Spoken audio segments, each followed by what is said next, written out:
ঢাকা মহানগরী বিএনপিকে আরও শক্তিশালী করতে হঠাৎ করে গেল 13 জুন বৃহস্পতিবার মধ্যরাতে ঢাকা মহানগর উত্তর দক্ষিণ সহ চট্টগ্রাম ও বরিশাল মহানগরীর বিএনপির আহ্বায়ক কমিটি বিলুপ্ত ঘোষণা করা হয়।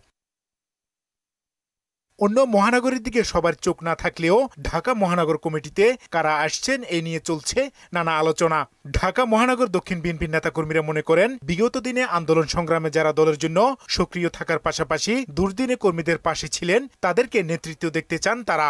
সাধারণ নেতাকর্মীদের পাশে যারা ছিল, যারা সামনে থেকে নেতৃত্ব দেওয়ার যোগ্যতা আছে, আমরা বিশ্বাস করি আমাদের দেশনায়ক জনাব তারেক রহমান ওই রকম নেতৃত্ব দিবেন। রাজপথে থেকে আন্দোলন সংগ্রামে ছিল এবং বর্তমানে রয়েছে, এই ধরনের নেতৃত্ব আমরা প্রত্যাশা করি।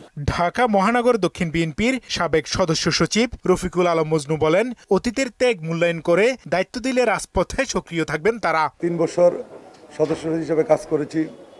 দল যদি মনে করে যে আমি দলের জন্য কাজ করেছি, ভালো কাজ করেছি, এবং দল যদি মনে করে আমাকে দায়িত্ব দিলে আমি আগামীতে এই ফ্যাসিস্ট বিরোধী আন্দোলনকে আরো বেশি বেগবান করতে পারবো। পুলিশি হামলা মামলাকে উপেক্ষা করে যারা দলের জন্য নিবেদিত ছিলেন তাদেরকে মহানগরীতে দায়িত্ব দেওয়া হবে। পাশাপাশি তৃণমূলের নেতাকর্মীদের মতামতকেও প্রাধান্য দেওয়া হবে বলেও জানান বিএনপির এই 2 যুগ্ম মহাসচিব। ঢাকা মহানগরীর উত্তর দক্ষিণ সহ বরিশাল সহ প্রায় বেশ কয়েকটা জেলার কমিটি বাতিল করা হয়েছে, সেগুলোকেও অচিরেই তৃণমূলের মতামতকে প্রাধান্য দিয়ে এবং আগামী আন্দোলন সংগ্রামকে গতিশীল করার জন্য, দলকে শক্তিশালী করার জন্য সেভাবে ওই কমিটিগুলো অচিরে দেওয়া হবে।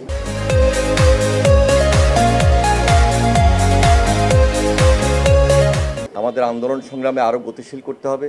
সেই গতিশীল করার লক্ষ্যে ইতিমধ্যে ঢাকা মহানগরী উত্তর এবং দক্ষিণের কমিটি নতুনভাবে করার সিদ্ধান্ত পার্টির ভারপ্রাপ্ত চেয়ারম্যান জনাব তারেক রহমান উদ্যোগ গ্রহণ করেছেন। আমার দৃঢ় বিশ্বাস তিনি খুব শীঘ্রই সাংগঠনিক আলাপ আলোচনার মধ্য দিয়ে নতুন কমিটি দিবেন।